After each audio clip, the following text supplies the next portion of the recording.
শয়তান আল্লাহকে চ্যালেঞ্জ ছুড়ে দিয়েছিল। আল্লাহ বলেছিল, তুই শয়তানের ঘরের শয়তান, তুই আমাকে চ্যালেঞ্জ করলি। আমার বান্দা কোনো সিজদা দেওয়া লাগবে না। আমার বান্দা কোনো জায়গায় দাঁড়িয়ে, কোনো জায়গায় শুয়ে যদি একবার বলে আস্তাগফিরুল্লাহ, আল্লাহ মাফ করে দাও, শুধুমাত্র একটা শব্দ উচ্চারণ করে, আমি আমার বান্দার সকল গুনাহ মাফ করে দিয়ে সওয়াবে পরিণত করে দিই। যখন আমি গোনা করতেছি, গোনা করতে করতে যখন আমি নিজেই বুঝতে পারতেছি যে আসলে গোনা করে ফেলতেছি, তখন আমি যদি আল্লাহর কাছে বলি যে আল্লাহ আমি তো অনেক গোনা করে ফেলেছি, আল্লাহ আমি কি করব, তখন আল্লাহ তাআলা বলে যে তুই কি দুনিয়ায় মায়ের ভালোবাসা দেখিস না? সন্তানকে মা কতটুকু ভালোবাসে। সন্তানকে যখন মায়ের গর্ভধারিণী মা যখন বেডে শুয়ে থাকে, তখন দুইটা অপশন তার কাছে আসে। তখন দুইটা অপশনের মধ্যে একটা অপশন হচ্ছে সন্তানকে বাঁচাতে হবে, না হয় নিজেকে বাঁচতে হবে। তখন মা নিজেকে বলে দিয়ে বলে, না আমি তো দুনিয়া দেখেছি, আমার সন্তানকে দুনিয়া দেখাও। এই জায়গায়, এই সিচুয়েশনে সে নিজেকে মেরে ফেলা দিয়ে তার সন্তানকে সে দুনিয়ায় দেখানোর জন্য চলে আসে। কিন্তু এই জায়গায় আল্লাহ তাআলা বলতেছে, সেই মায়ের তুলনায়, সেই মায়ের ভালোবাসার তুলনায় আমি আল্লাহ 99 গুণ বেশি তোকে ভালোবাসি। তুই আমার রহমত থেকে নিরাশ হোস। শয়তান এই জায়গাটাই সময় নিয়ে, সুযোগ নিয়ে আমাদেরকে নিরাশ করে ফেলা দেয়। অনেক গুনাহ করে বান্দা অনুতপ্ত হয়ে আল্লাহর কাছে বলতেছে, আল্লাহ আমি তো গুনাহগার, আল্লাহ কোন মুখ নিয়ে তোমার কাছে আমি ক্ষমা চাইবো? আল্লাহ তোমার দরবারে এসেছি, আল্লাহ আমার কাছে তো এতটুকু পর্যন্ত আমার মর্যাদা নেই তোমার কাছে ক্ষমা চাওয়ার মতো, কারণ এমন কোনো গুনাহ নাই যে আমি করি নাই। আল্লাহ তুমি কি আমাকে মাফ করবে? বান্দা যখন অনুতপ্ত হয়ে আল্লাহর কাছে বলতেছে, তখন আল্লাহ কি বলে শুনুন, লা তাকনাতু মির রাহমাতিল্লাহ, তোমরা আল্লাহর রহমত থেকে নিরাশ হইও না।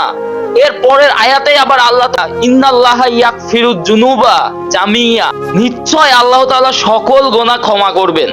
তাহলে আল্লাহ তাআলা নিজেই বলতেছে যে নিশ্চয় আল্লাহ তাআলা লা তাকনাতু মির রাহমাতিল্লাহ, লা তাকনাতু মির রাহমাতিল্লাহ, রহমত থেকে নিরাশ হোস না বান্দা। কেন তুই নিরাশ হবি? কেন তুই নিরাশ হবি? তোর গুনাহ মাফ অবশ্যই হবে। এর পরের আয়াতে আল্লাহ তাআলা বলতেছে যে ইন্নাল্লাহা ইয়াগফিরুয যুনুবা জামিয়া, আল্লাহ তাআলা নিশ্চয় আল্লাহ তাআলা সকল গুনাহ, মানে সকল, এখানে বলে দিয়েছে যে সকল গুনাহ আল্লাহ তাআলা ক্ষমা করে দিবেন। তাহলে কেন আপনি নিরাশ হচ্ছেন?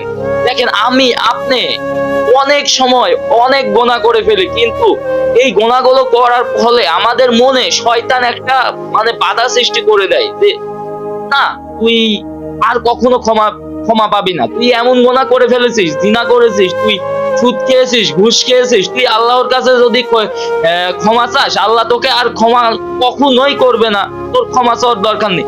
কিন্তু এই জায়গাতেই আমরা ভুলটা করে বসি, কারণ আল্লাহ তাআলা যেখানে নিজেই বলতেছে যে ইয়াগফিরুয যুনুবা জামিয়া, সেখানে আমরা নিজেরাই ভুল করে বসি। সকল গুনাহ আল্লাহ তাআলা, নিশ্চয় আল্লাহ তাআলা সকল গুনাহ মাফ করে দিবে। ইন্নাল্লাহা ইয়াগফিরুয যুনুবা জামিয়া, নিশ্চয় আল্লাহ তাআলা সকল গুনাহ মাফ করে দিবে। লা তাকনাতু মির রাহমাতিল্লাহ, আমার রহমত থেকে নিরাশ হোস না বান্দা, হোস না, নিরাশ হোস না।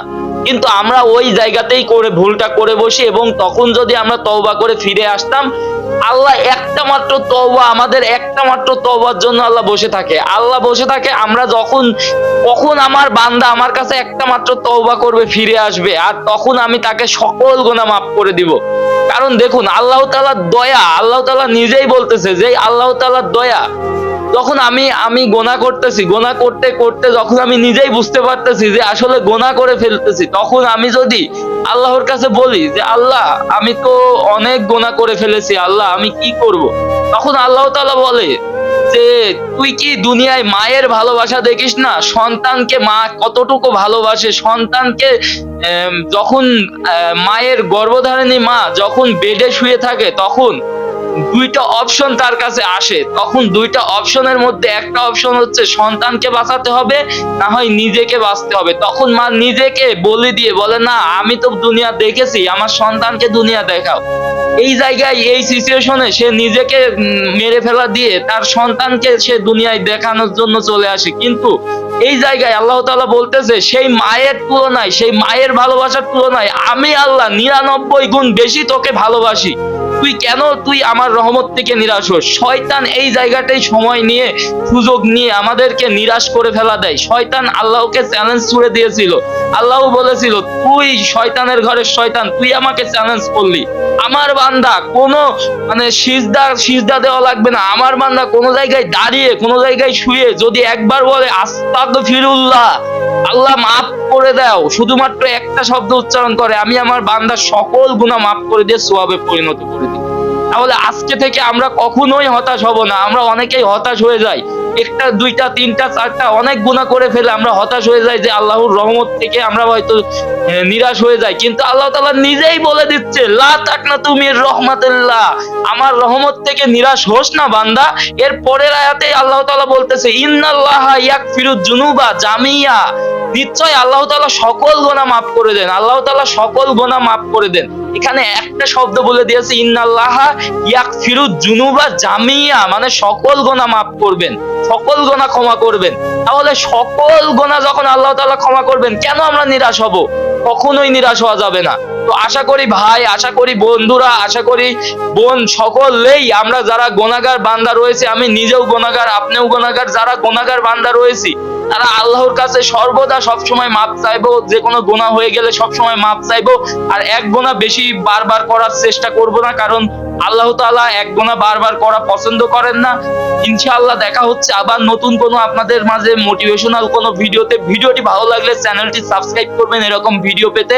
আর অবশ্যই একটা লাইক করে দিবেন। আর অবশ্যই আমিন লিখে যাবেন, আস্তাগফিরুল্লাহ লিখে যাবেন কমেন্টে। আল্লাহ তাআলা ইনশাআল্লাহ আপনার আস্তাগফিরুল্লাহ লেখার কারণে হয়তো সকল গুনাহ মাফ করে দিবেন।